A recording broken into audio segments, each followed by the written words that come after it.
you know you are family, like straight up and down family. Absolutely. And we're so happy to have you come and join us in our home at the Beacon and the Blueprint. And I mean, you just have an amazing career in your own right. I mean, you certainly also come from a wonderful, amazing family. But Jennifer Jones Austin has her doing her thing. You know, you're the president and CEO of FPWA, a really important policy, social justice organization. You were the co-host of an acclaimed radio show. We listen to you every Sunday, open right? line, Open WBLS. line. Yelling at the radio. Yeah, when I'm we had a whole conversation with it. We You've love worked y'all. in government, you've worked in nonprofit, you worked in the private sector, and you are a New Yorker through and through. A mom, a wife, a sister, and a sister to us, and a friend. And so I feel like we've come up together. Yes. And my mother loves you. She's like you're one of like her my one of other her mother. Yes. And you're just a leader and a revolutionary. You're the vice chair of the National Action Network as well. So I mean, are you Jamaican? How many jobs you got? Like, how many jobs you got? Them jobs. 3 jobs, 4 jobs. Three, you got, four. man. Jamaica by way of Kentucky. Okay, all right, Kentucky. Yeah, but it's Jamaica's in Kentucky. But we love you and thank you so much. Well, you all know how much I yeah. love you, and I'm almost embarrassed because I feel like I'm about to start crying. It means so much to me that you all would welcome me into this precious space. I'm so excited about what you're doing, and we need your voices. And so for you all to be bringing forward your voices in this moment, in this way, it's just so encouraging. And I just love you all to death. And as I said, when I first came in here, it was like, I'm like looking at you, staring at you like, oh, this married couple, because I've known them through the years. And it's just great to see you doing you all. Thank And like you. just thriving. Yes. Thank Yeah. you. We are Well, blessed. we are beyond blessed. We are happy, and God has ordered our steps. I love it. And we are just so thrilled that you are here because you're just an amazing, amazing, not only personality, but just everything that you represent and all these things that you do. I don't know where you find the energy. In fact, that's the first question I really want to ask you.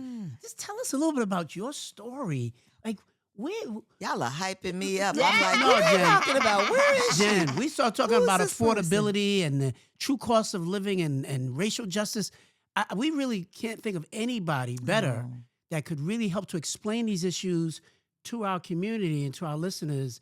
And so we're thrilled. But tell us a little bit about Jennifer Jones Austin, your story, how you got here. I always knew about your dad as one of the most preeminent Black Baptist ministers. Oh. My dad was a huge fan of your father. And when he would hold your dad up as like the example of what a real man is supposed to do, Oh. really. And so I always remember that as William Augustus Jones, You got right? that. And so you are absolutely his child. Dr. Reverend William Dr. Augustus. Reverend, Some that's respects right. on all of it. Well, I'll tell you that when Dad died in 2006, I remember his funeral vividly, understandably. But there are moments during the funeral that really stand out for me. One was when Reverend Dr. Gardner Taylor, the esteemed pastor of Concord Baptist Church, in many ways, like Dad, considered like the dean of great preaching across the United States, he eulogized him. And Dr. Gardner Taylor was maybe about a good 15 years Dad's senior. So when he began, he said, "This defies the natural order of things. My friend was to eulogize me." And then he went on to say, it took 3 generations to create a Bill Jones. And what he was speaking to was all that had been poured into Dad, the learnings, the teaching, the exposure, had created this man who was essentially a revolutionary, one who preached and practiced social justice theology, one who would say all the time, Dad would say, his mantra was, freedom is the ability to say no to a lie, to veto an untruth. He'd say the preacher is the freest person on earth because the preacher's allegiance is to the cross, not the flag. So that was my grounding, right? That was in the house. And then I remember Reverend Sharpton speaking at the funeral, and he said, we know what Reverend Sharpton does. He does what he does. He talks, and he's got the rhyming and all going.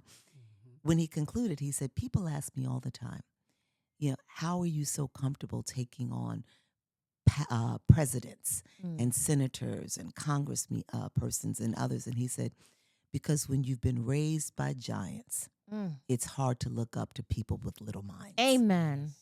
So that's part of my DNA, right? When you grow up in a household, seeing somebody like literally like speak truth to justice, not feeling in any way inhibited. Dad said in 1993, when Dinkins was running for re-election and Giuliani was coming up, Dad literally said in the presence of the papers and all the media that Giuliani was a fascist. And like all the black politicians were like, oh, no, you can't say that. Right. And what do we see today? Yep. Right? He was free. So quickly, my mom grew up in the South. Dad and mom grew up in Kentucky. Dad in Lexington, mom in Louisville. And when mom was about 9 years old, I believe she said she was just under 10, there was a career fair. And she came back from the career fair and said to her teacher that she wanted a career in the fine arts in New York City. And the white teacher laughed at her and said, there's no career for a little black girl in the fine arts.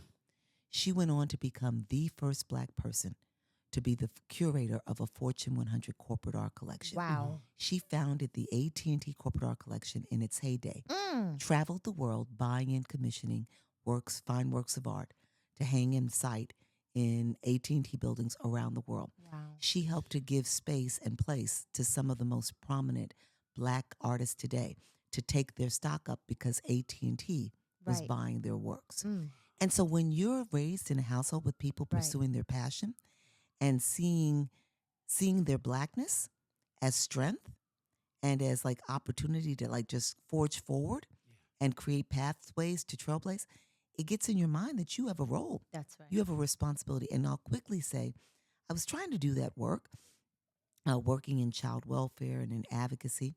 But as you all know, when I got sick in 2009 and experienced a life-threatening illness where the doctor said I had a 1% chance of surviving, diagnosed on a Wednesday, in a coma on Friday, and the doctor's telling my husband that Friday that I have less than a 1% chance of living and I'm going to die in 48 hours.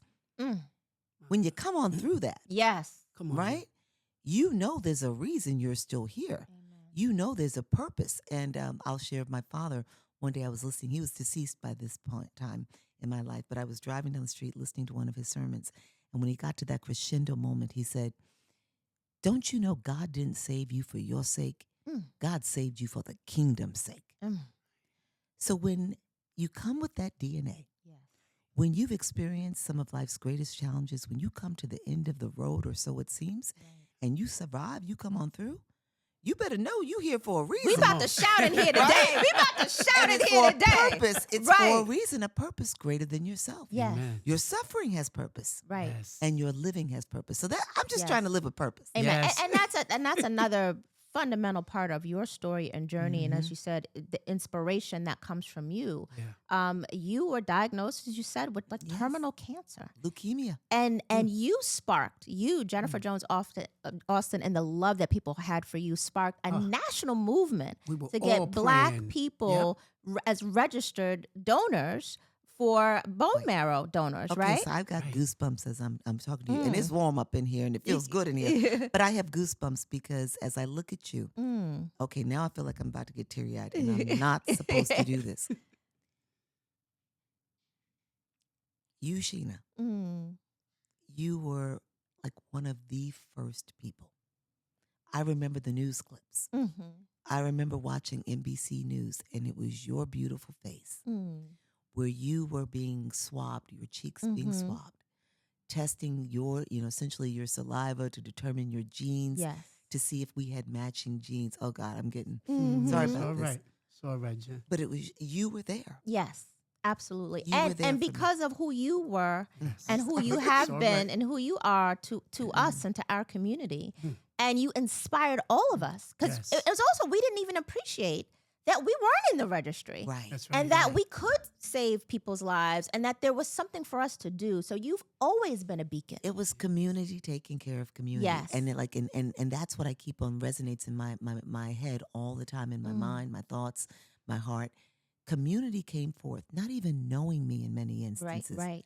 Community took care of community. They saw a black sister with a family, young children in need, and they stepped forward. And do you know that today we are now up to 128 people who came forward to be a bone marrow donor for me? right? Because I had a broken blood and marrow system from leukemia. I Right. needed a bone marrow transplant. Thousands of people came forward, more than Right. 13,000 people. Mm. And out of that number, today we're up to 128 people who came forward because of my situation Mm. and have served as donors for other people Have in need of mercy. transplants. To So God that's be the like glory. hundreds of lives Oh, that have been community saved. Benefited. taking care of Yes. their Community. And So what you're- am I supposed to do? Right, right. And we do have to say your book, Consider It Pure Oh. Joy. Joy, I mean, yes. I read it like I Cover to couldn't cover, literally put it down. Yeah. Y'all have to get this book Right. if you haven't gotten. And you've also written a book about your father and his sermons. God in the ggetto. Yes. God in the ghetto. Come on. So you need Jennifer Jones Austin on your library too. I'm telling you, she got 25 jobs. Right. She's But like I also want to before we really get into some of the topics conversation, I want to do a huge shout out to your husband. Yeah, Sean. we love Sean. Sean is an inspiration to me. When I read the book, Consider It Pure Joy, and I also saw his role in loving on his wife. Yes.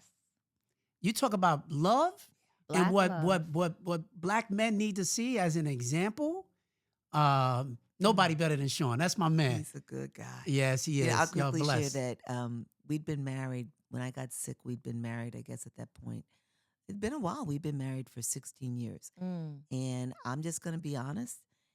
There were moments like in those 16 years where I was like, this guy just doesn't emote enough. Like he doesn't, like he doesn't express like what he's feeling, or like sometimes I even felt like there was no room for my emotions. Right? And when I got sick, that man held it all down. Together. He took care of the kids. He held down the house. Like he was putting mums on the porch. Right? He's like, it's time to In put the the mums on fall, the he was porch, like, right. we got Easter rolled around. He was like, we got to have an Easter egg hunt. I'm Right. bald. I'm like, like just coming out of radiation. He's like, we got to do the Easter eggs for the kids, right? He was holding it down at every turn. And what I realized in that moment is God doesn't always give you exactly what you think what you want, but God gives you what you need. Absolutely. And what I had was a man who was steady. He was Yes. calm. He wasn't falling apart. That's right. He was holding wasn't the- over-emotional. holding the business down. That's right. And he was like, and I knew that if I was going to die, that he had my kids. Yes. I did not have to worry.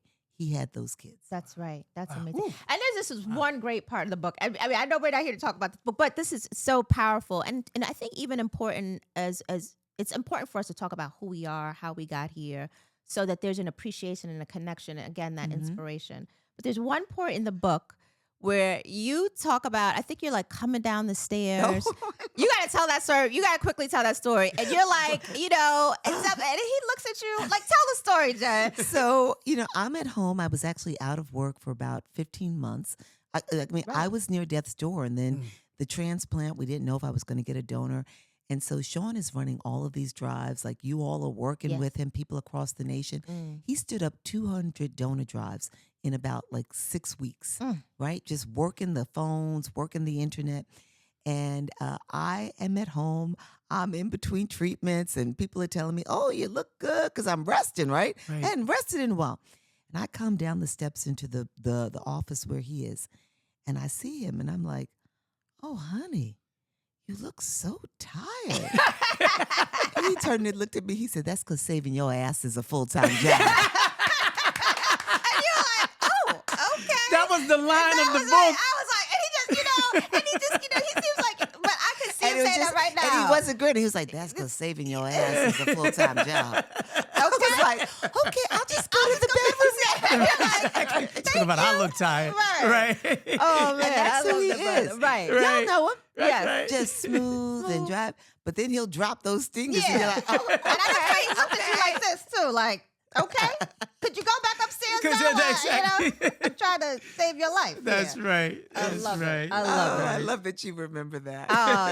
It was great. And I think, the fortitude that you've had throughout your journey, and like you said, you were raised up in it, but you've taken a significant role in the liberation of Black people, right? And so a lot of your work is around economic empowerment. And when we think about the civil rights movement, Y'all are hitting all the buttons right? right now. Yeah, like the civil rights movement was about, legal rights, ending segregation, educational opportunities. And certainly at the end of Martin Luther King's, Yes. life, right? He started talking about economic Yes. justice. Right. If And I may jump in here and share Mhm. with you that literally you're hitting all the buttons. Someone just said to me Mm. that, was speaking about Black liberation theology Yes. and was talking about my dad's work with Dr. King and with Jesse Mhm. Jackson, and said, whether you intended it or not, Yes. you are actually engaged in the work of Black liberation theology, what it looks like in the 21st century. Right. Mm. Absolutely. And it was centering on the economic Right. justice. You've right. taken the Freedom, economic justice. yes. right. You've It's taken freedom. the baton and you carrying it forward. That's right. Right. And so in this moment where the blazing headlines are affordability, we should be talking about affordability.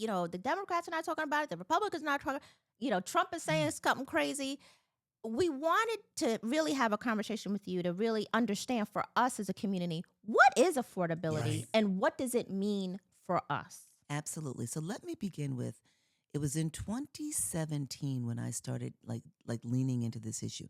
Now I'll share that I've been an anti-poverty advocate, Mm-hmm. and working with the nonprofit community, I found myself kind of on the outside sometime, because I'm like, especially when you look at social services, I started thinking, are we in the business of managing poverty, Mm. or dare we dream eradicating it? Mm. And it felt like I was part of the nonprofit industrial complex. Like, Yes. we're just managing it. That's right. And then one day I realized, yes, but it's actually unfair to ask the social services, are you eradicating poverty? Because the systems are set up to really just manage it. Right. It's not really, some people will get through, but the systems are really designed to help people who are on the brink of poverty Right. to try to avoid poverty. But if you're in abject poverty, food supports aren't going to just lift you up out. That's That's right. right. And so in 2017, 2018, when the state changed the minimum wage to $15, Mm-hmm. the organization I lead, FPWA, we raised the question, what would happen to people who would now earn another $1 or $2? Would they Mhm. now fall off what's called the benefits cliff? Where they make just a few more dollars an hour, but now they're above the poverty threshold and can't get food supports. They're Mhm, no the longer benefit. eligible because they're now over poverty line. They can't get housing subsidies. They can't get childcare subsidies. So we began looking at this issue, and we did research with the University of Washington, Mm-hmm. and we looked across the state, and what we realized was that, yes, that was going to be a problem for many people, but there were as many, if not more people, who were already making above $15 and were struggling. Struggling Yes. every day. And all of a sudden, I realized the poverty measure was not seeing them, Mm-hmm. because it looked like they might have been able to pay for their housing. They might have been able to pay for health care, right? Transportation, food. They may have been struggling with health, right? Or maybe they were able to pay these expenses, but they weren't able to save, Mm-hmm. right? They weren't able to weather an emergency that was taking away from their savings. And so it's like, wait a minute. The nation is using a poverty measure that does what I've termed structural economic deprivation. Mm-hmm. It upholds structural economic deprivation. And that term essentially means there are systems, there are structures in place that are held up through policies and laws, programs and practices that are designed to keep people who are in or near poverty staying in that state. So a system would be like a policy. You can't have but so much money Right. in your bank account to access food supports. Mm-hmm. So you got to drain your savings to be able to go and ask the government for food Right. supports. You can't then put more money in the savings because then you're going to lose your food supports. Right. Exactly. Right? So it's a system that is keeping you where you are. Right. You can't have but so much money to get a child care subsidy. Right? And if you got 2 or 3 kids, maybe you're not going to go for that job that gives you a few more dollars because then you might lose your child care subsidy. Right. So we have these structures, these systems That that are keep you- upholding Right. economic Right there. deprivation. And then I began appreciating that the poverty measure in itself does that. Because the poverty measure says, it's, as you know, Sheena, Yes. from all of your work, it looks at the cost of food and then it multiplies it by 3 and it creates an average across the nation. And that's how it sets poverty. And let's unpack that a little bit. Mhm. So there's poverty, and people hear the word, but they don't actually know what it means and how it is legally defined. Yep. Okay. And so we do want to just pause and break that down for people, so people realize kind of how ridiculous it is. Okay. Right? It doesn't really Yep. measure anything. There's poverty, then there's self-sufficiency, which is Right. just enough, and Yep. then there is true cost of living. Absolutely. So poverty Whew.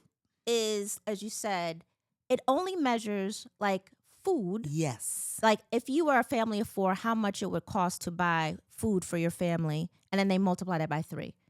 And that's just random, right? And then the number that they get to for a family of 4 today is $32,650 living anywhere in America. For a family of 4. For a family of 4. If you make $33,000, you You're are not technically poor. not poor. That's unbelievable. But if you make $32,000 and Right. less for a family of 4, then Right. you're poor. and it's the Absolutely. same arbitrary, 32,000 that's used no matter where you live, Harlem, right? right? Or Wyoming, Wyoming, Atlanta, Georgia, right? anyway, Wichita, Kansas. On its face, it makes no Right. sense. And let's just add, just building on your point, what that does, and this is structural economic deprivation. The federal minimum wage still today is $7.25 an hour. When you annualize that, that's $15,000. So if you got a family of 4 with 2 adults and they're working full time, federal minimum wage, it's $30,000. Oh, so they're just $2,650 shy of the poverty measure. Let's throw them a little childcare. Let's throw them some food supports. So it's justifying that measure, Right. justifies abysmal, like ridiculously low minimum wages. Right. And I think people need to understand that measure was in 1960 something. It needs to be thrown out. Needs to be thrown out. And so then we get to self-sufficiency. And, you've worked on self-sufficiency. Merble Regan Yes. helped us to bring Women's it to Center New York for City. Economic Right? Advancement. When you were leading United Way, you brought that, to the table, and we were working with that. Self-sufficiency is okay. Now, how do we make sure that people have more than like food? How do they have enough for housing? Right. Have enough for childcare? The very basics, just so that you can survive. Right. What we realized was that there are many people who have that, but they can't save for retirement, Sure. especially Black women Right. who earn subpar wages, even though we are so educated. Yep. They can't save for retirement, which is why we see so many Black women in their older years struggling. They can't save for their children's future, which is why we see so many children of color who have to take out college loans, right? Because the family didn't have enough money to save. They can't save for an emergency. Of course not. They have to make choices between whether or not they're going to pay the rent or get the car fixed so they can go to work. Right. And then additionally, nobody factors in debt. Right. And especially for Black Americans, we have significant debt. So if you use a poverty measure or you use a self-sufficiency standard, you're not looking at all the costs that Really people really have Right. to try to get by and get ahead. Couple that with, when you use these measures, you're not looking at the resources. So resources, earned income, right? Then you might have other sources of revenue. If you have wealth in America, you may be generating revenue from like properties you own or maybe from stocks that you have in dividends, right? It's not accounting for home ownership and how, as rents are going up, maybe your mortgage isn't going up. So you also have to look at the resources to figure out what people have. Right. And that's why we were like, we need a true cost of living Right. because we need to blow the lid off of this structural economic deprivation that has got people, and disproportionately Black people, living generation after generation in poverty, with Black women saying, and Black men too, but saying, I'm doing the work. Right. I went and I got my college degree. I got my master's degree. I got a heck of a lot of debt from student loans, but I'm doing what you told me I should do. That's right. Why am I struggling? Right. Because the nation is actually holding this standard of poverty as the measure rather than a measure based in economic security. And I'll quickly say the true cost of living is centered in economic security, not just what you need in the moment, not what you need to just get by, but what you need to actually get ahead and thrive. And what the nation knows is that people who are thriving, they have wealth. And wealth is what brings economic security. I say all the time, Jeff Bezos' kids never have to worry about whether or not they got an income coming in. They don't need a paycheck because they have wealth. When you have a system that is structured in such a way that is not allowing people to save to build wealth, Right. that is structural economic deprivation, keeping them from economic security, and in turn, ensuring that they do not have freedom. Yeah. So where are we politically on this issue, Jen? Like, it seems like we have so many elected officials, politicians who talk about, quote unquote affordability, but it doesn't seem to move the needle much on anything. I mean, who are the real champions politically, elected officials that are helping to drive this? What needs to happen? It's been hard. It's been really hard. So let's quickly start talking about it. Then, with your help and the city's help, we got the Racial Justice Commission. Right. I was able to serve on that and chair that. And y'all know I got that true cost of living up in there. Yes. Because I was like, this is disproportionately impacting Black New Yorkers. That's right. New Yorkers came out and overwhelmingly voted for a true cost of living measure for the city. 81% of New Yorkers who voted for it. But it was hard to pull it together. What I realized was that this was not just an issue in New York City. It's an issue for the nation. Right. Remember, like Trump coming along back in 2016, talking about like, y'all aren't seen and I see everybody and you're struggling. He was making it an othering issue back then, an immigration issue. Now he's making it the Black people's issue. The Black people are taking jobs and what have you. I realized we should have a true cost of living for the nation. And so I partnered with an old-time great, David Jones, Community Service Society. Yeah, we love David And together Jones. we commissioned the Urban Institute to develop the measure. So now we have a true cost of living based in economic security for the nation. And then with your help, Deputy Mayor, First Deputy Mayor, we got the city working on it. They partnered with the Urban Institute. We actually now have a true cost of living measure based in economic security. Are we the first for ones? the city? We are the first city. Yes, hallelujah. Right? And I will say, yes, I Yes. was championing Come that on. as in Come my on. role and making sure Thank that it you. happened. That's Goosebumps right. again. Yes, yes. Okay? So we got to work together. Together. Right. Because In we don't do community. anything otherwise, That's right? right. So here's where we are right now. I will tell you that we went to the White House with the Biden administration. They were all on it. We had total of 16 meetings Really? with the administration in the West Wing. They were ready to go. Then we know what We happened. know what happened. Right? Then we had Kamala Harris's team. We know what happened. Mm. We're not making any progress for understandable reasons because they don't want people to know what's up. Right. They don't want people to know it's not about the immigrants. It's Right. not about Black people taking your jobs. It's about the system, the government, Right. keeping people in Design. deprivation by design. Yeah. We've got the measure. I learned just yesterday Breaking that news? our new mayor, Mamdani, has Mhm. announced that the measure will be released for New York City no Great. later than the end of March. Congratulations. Great. This is a blessing, right? Yes. And what the measure is going to allow us to do, the measure actually tells us that 62% of New York City residents are economically insecure. Mm. It tells us that for families, 72% of New York City families are economically Are secure. struggling. 88% Mm-hmm. of those in the Bronx. It tells us that Black New Yorkers, 68% are economically insecure. Right. And Latino? Latino, 78%. Yes. Right. Compared to white people, 43%. Right. Because it's all about your resources. That's right. right. It tells us that costs are relatively the same, if you will, but it's the amount of money that you have to pay for For those the costs. cost. That's Your right. Income. And Yeah. so the purpose of the measure is to give us the data, to tell us what the pain points are. It tells us that for families who are economically insecure, the gap is about $53,000. Wow. Now, here's the beauty of that.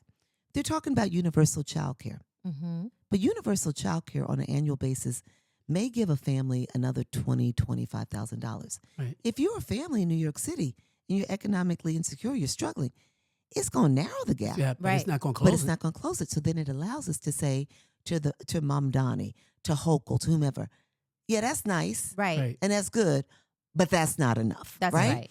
So the measure allows us to look at the pain points. It allows us to look at elderly people who, if they're not taking care of their grandchildren, childcare isn't doing anything for That's them. right. Right. To say, well, what are you going to do about affordable housing? Right. What are you going to do about For prescription seniors. drugs? What are you going to do about food supports?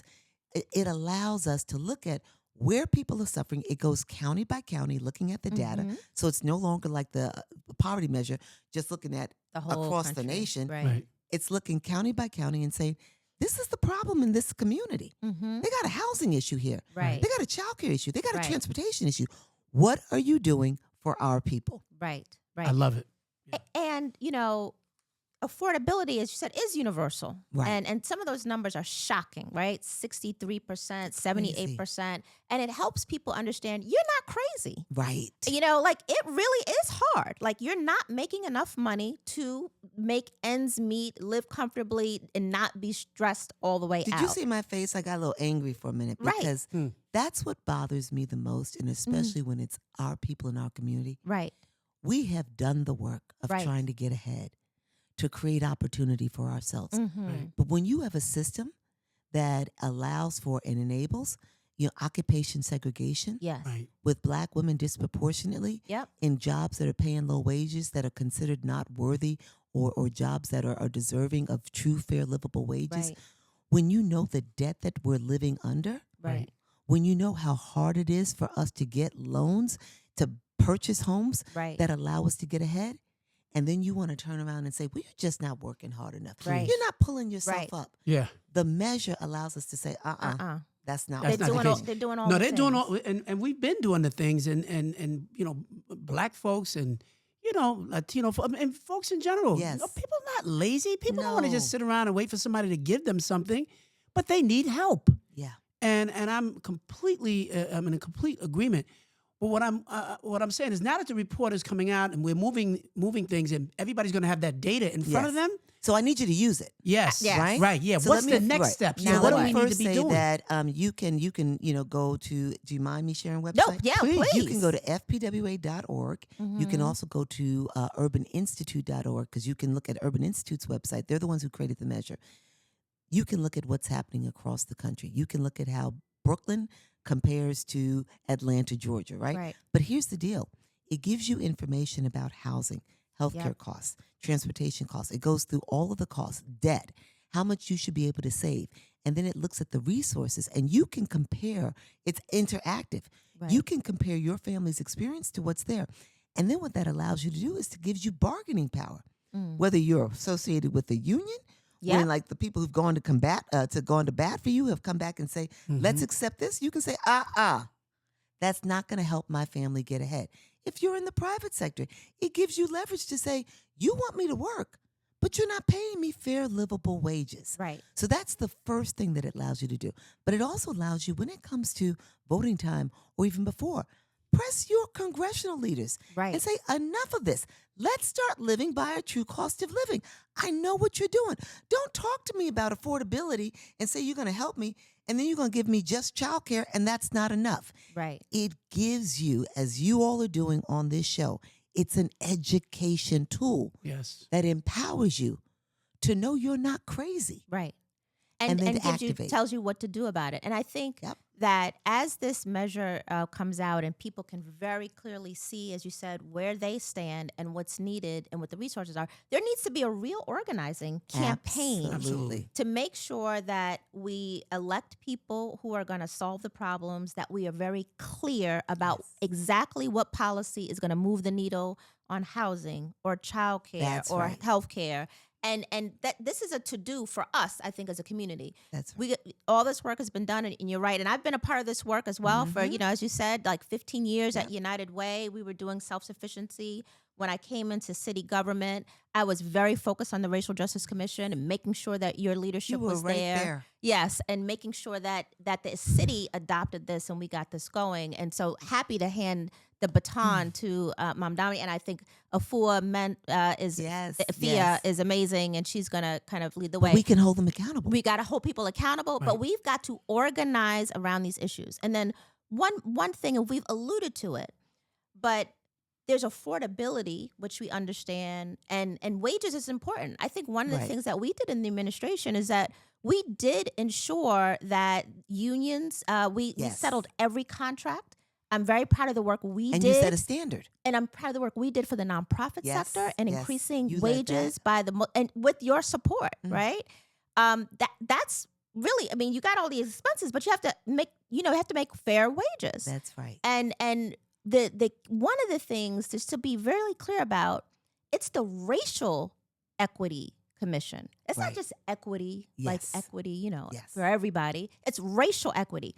Talk a little bit about the racial component of affordability. Absolutely. So because of subpar wages, because of the inability to grow wealth, and we need to talk more and more as a people in the community about wealth and what that means for lower income people. So often when we talk about wealth, and we talk about what we need to do as a community to grow wealth, we're looking at, and no shame here, but we're looking at like the Robert Smiths Mm-hmm. as like the gold star for good reason, right? Yeah. But our low income brothers and sisters can't put like basic savings away Right. to build wealth, like basic wealth, Right. to take care of themselves, and that's where economic security comes in.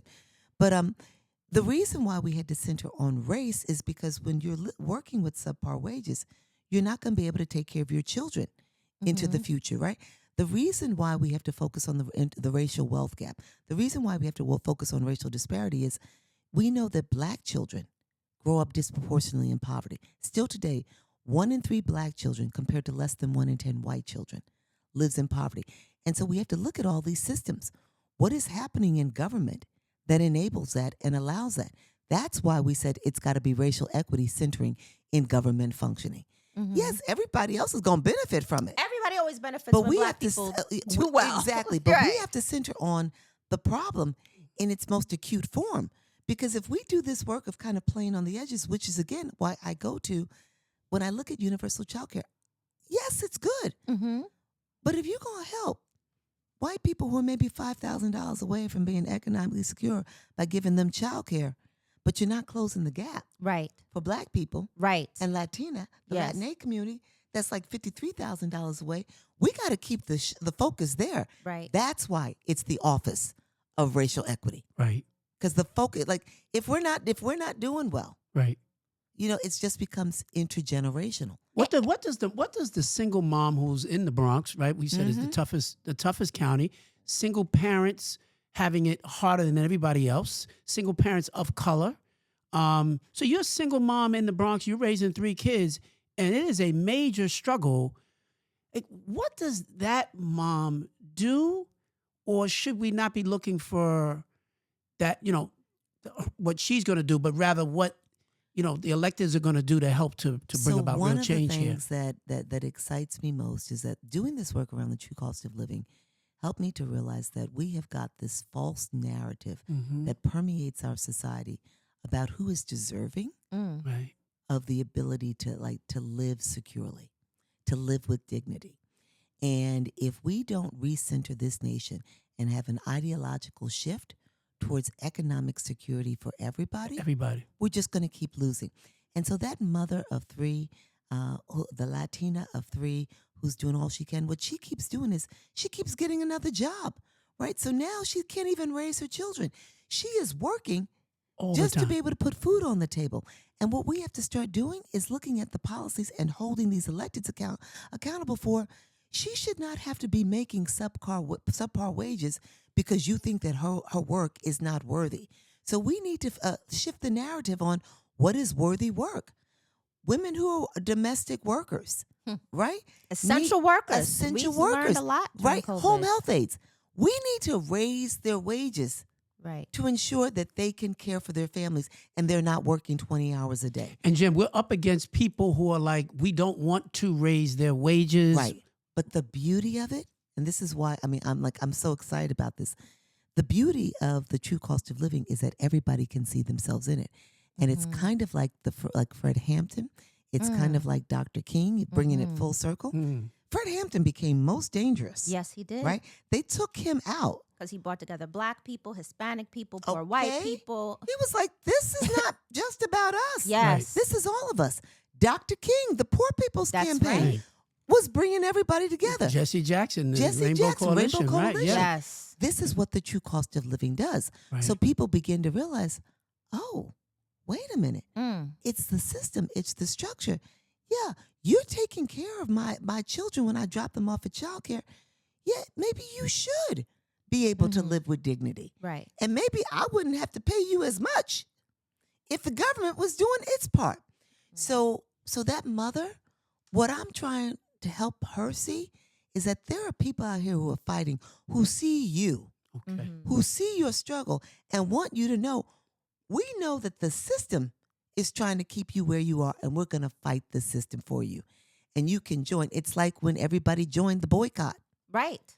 They saw themselves in it, and they saw that people were saying, I'm standing up because I see you.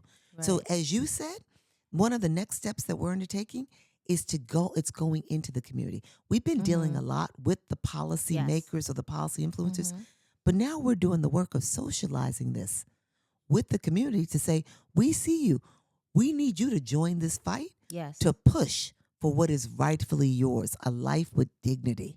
Yeah, so this is about movement building. It's about movement building. And you said what's rightfully yours, and I think that, and what I wanted to kind of touch on again around the racial component by design.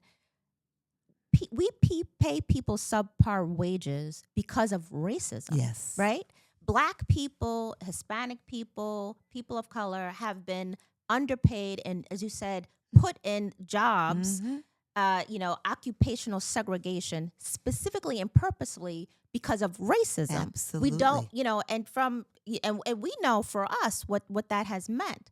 And so people are okay with it. Yeah. And it's very difficult to get people to change how they feel about that because racism and white supremacy are so powerful. Because from the very beginning of the founding of this nation, it was determined that it was acceptable that people of a darker hue would be considered less than. Right. One of my most favorite quotes from my on. dad's book, God in the Ghetto, is where he writes, it looks like literally like on the first page of the book, he writes, a simple surface diagnosis of the system reveals a sick sociology based on a faulty anthropology, which emanates from a false theology. What? He's rapping. That's like, right there. And what he's saying is, say that again. they created God, right? Yeah. False theology.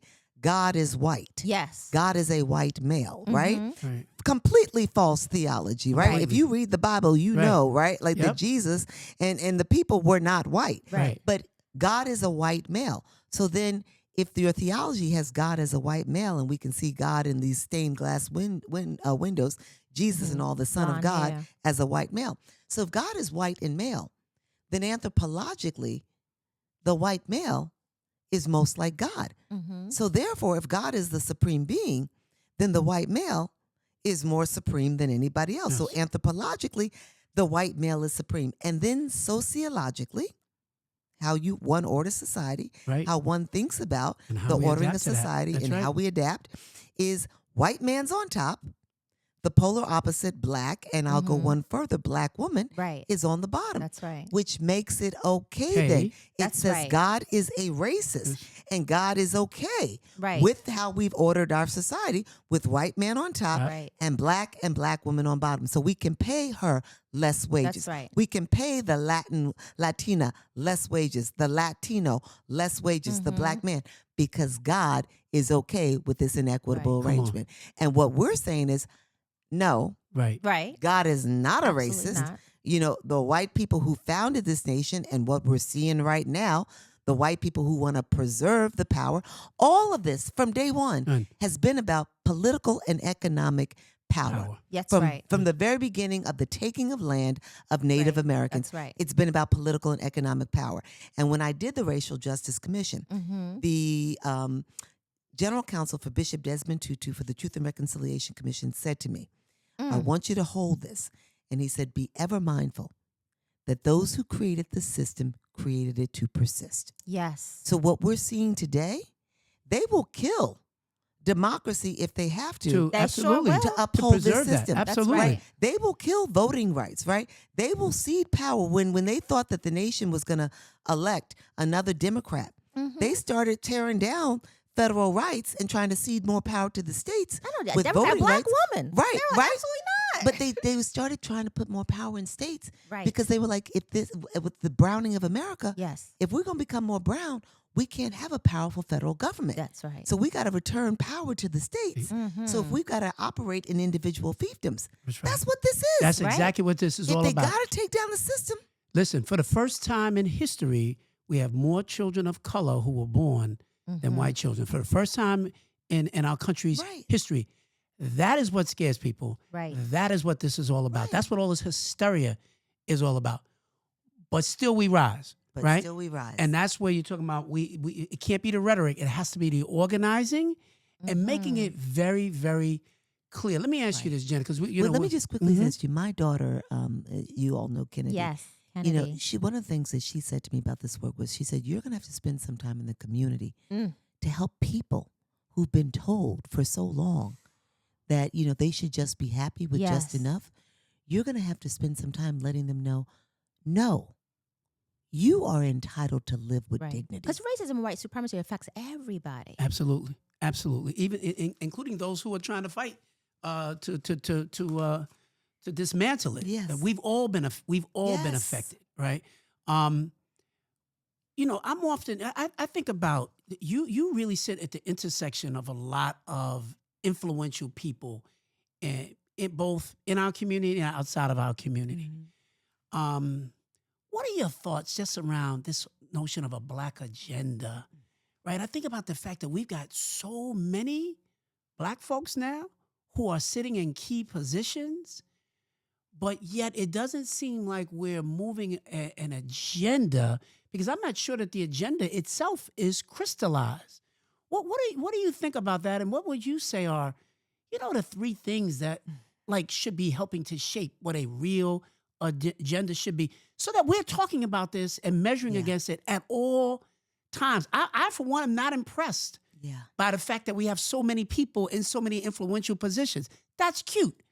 What's impactful is, what are we doing about Absolutely. it? Are folks meeting behind the scenes and really making sure that everybody understands what their marching orders are, and what are they doing to push a real agenda? I'm not quite sure what the agenda is. So let me just first, I want to, if I haven't said it already, I really want to commend the two of you.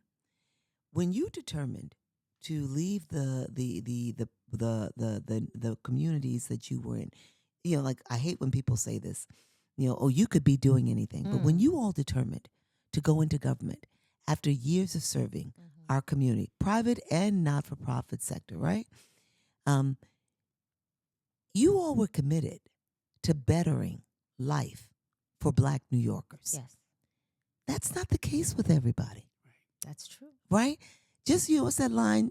What is it? You're like, not everybody. You're like, everybody who's your, what is it? Not everybody who's your skin. Kinfolk. Yeah, It's kinfolk, kinfolk. right. Not all your skin folk. And what happens is, so often, many of us go into government and we're centered more on title, position, and power. And we're not focusing on, well, what are we doing with that power? And we're not trying to engage. We're like trying to level up, trying to get to next. And we're not really thinking about what should we be doing and how should we be doing it. We have we're holding at state and national levels some of the most influential positions in government, in politics. And it's like, what are you putting forward? Right. And I think that what often happens is people get caught up in, well, what do I need to do to stay in this position? That's right. Right. Oh my God. Right? And not centering on, are you there for self or are you there for community? And then they get caught up in, well, if I'm here, it is community. But not if That's you're not not doing enough. the work for That's right. community.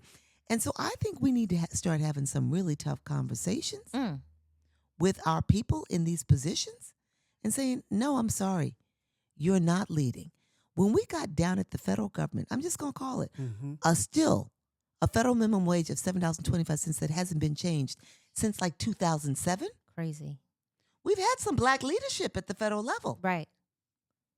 What's going on? And when we know that Black people at a higher level are earning the minimum wage, Right. what's up with that? Right. Right. Absolutely. We need the Black agenda Yes. is all about, we know what it is. We know that we need fair and livable wages, Yes. right? We know that we need to end occupation segregation. We know that from the work that you did Education. so incredibly well. We need to raise reading and math proficiency. That's part of the Black agenda. Right? That's Absolutely. part. But in the last elections, what did we even hear about about it. education? Right. That's right. And if our children aren't educated, all of what we're doing is for naught. Absolutely. That's Right? right. So the Black agenda we need to be talking about, like, how do we get more people in corporate America? Yeah, I got that. But first and foremost, we need to be raising wages. That's right. We need to be actually investing in our communities and creating local economies. We need to be educating our Black children. We need to be reducing debt. That's the Black agenda. So people can begin to build their minds, build their monetary muscle, Yes. and be able to get ahead and thrive. That's right. Right. We need to be holding our Black electeds accountable for what is the work that you're doing in those 4 areas. How are you building local economy? How are you making sure that our children are educated? And let's add, we need to be holding these Black churches accountable. Uh-oh. It is just it's shameful how you have so many Black faith leaders today who say, "Well, I'm running the soup kitchen. I'm running the food pantry. I'm doing a clothing drive. You know, like I'm doing my part around the social gospel." Jesus showed us, right? The Black church from its beginnings was about justice work, being Yes. justice warriors. The Bible teaches us that you're not only to do charitable work, you're to be a justice warrior. Yes. And it seems that in many places, not necessarily everywhere, but in many places and spaces, the Black church has forgotten that their responsibility is to be justice warriors, Yes. to be Right. revolutionaries, to stop sitting, to be so excited that they get to sit at the table with the mayor or a governor, or maybe Right. they get to come into the Come White on. House. If you're not speaking truth to wicked spirits It's- in higher places. There you go, Jen. Absolutely. Thank you so much for that. I'm Yeah. sorry. Because No, that, come on. that- That's right. You just laid out, right? Huge part of what the agenda has to be. Right. And we recognize that there are only a few leaders who have that level of moral clarity, if you will, and commitment. And we are going to use this platform to help to galvanize Yes. what my friend Ron Walker calls the coalition of the willing, I love it. right? Because sometimes it will just start out with that small group. And then Yes. you will help to inspire, educate, and activate others to get involved in this process. And that's what we're going to use. That's why we feel like the Spirit has led us even to this new body of work that we're in. And that this platform And will be nobody used for better that. than the two of you. I mean, you're such credible voices. You are leaders. You inspire us just by showing up. We walk in the room, we're like, "Oh, they're there. All right, something good's gonna happen." That matters, right? It's not just what your content; it's your visibility, and you all are visible and recognized, valued. You know, we praise God for your leadership on so many different platforms, and this is yet another platform. So I'm just grateful for what you're doing in Thank this you. moment We thank and you. how it's going to make a Thank difference. We thank you, Jen. And you say David's one of his favorite movies is the 10 Commandments. Mhm. Ah, And there's a part in the 10 Commandments. I actually talked Yeah. about this recently. Mm. I did. Okay. Did. But where, Moses parts the Red Sea and God parts the Red Sea. God parts the Red Sea. Yes, but please. Moses comes on through. That's comes on right. through. And the people are rushing through, and the Egyptians are on their tails. They're trying to kill him. It's like pandemonium. Right. People going crazy. Then what happens, honey? And there's a moment where Moses is actually amongst the people, and he's just helping. He's carrying some things as he's moving through. And Joshua says to him, Moses, as they're getting to the end, go and stand up on the pavilion where the people can see you and have hope. Mm. And Moses then moves from being servant leader in the space with the people to going to a space where he can stand above the people. He stretches out his arms because Joshua recognized in that moment, people are scared. They got the walls of the sea all around them. This is a traumatic moment, even though they're going to their safety.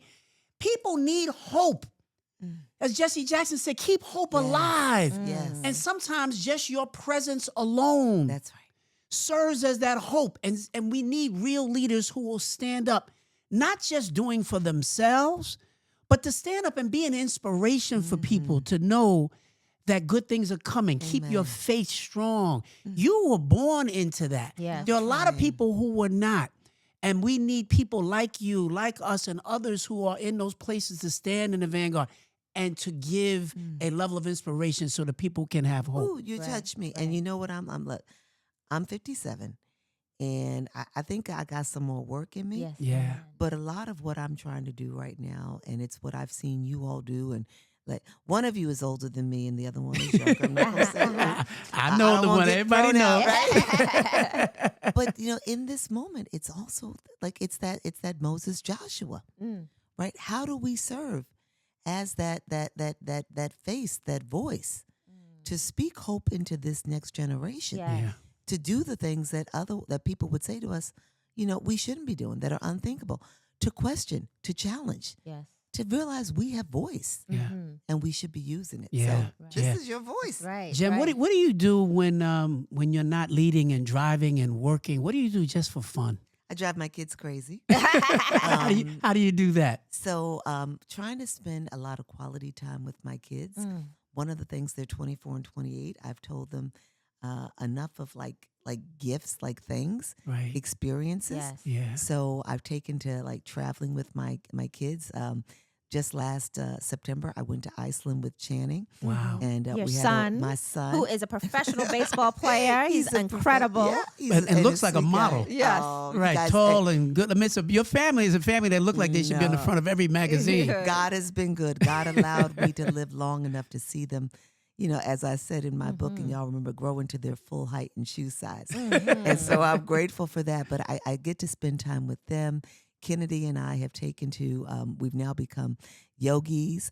And so we spend time doing that. And we she's swim. into social justice And work. she's Kennedy. a social. So when Dr. Taylor said it took 3 generations to create a Bill Jones, I look at Kennedy and I'm like, that's 5 generations That's over there. right. Like, I'm scared of her. Yeah, she's doing her thing. She's doing I tread her lightly thing. when I move into a conversation with her because I'm like, she's about to correct my ass. That's right, But I'll be better for it. So I love it. and go. I like to travel. I like spending time with Sean and friends.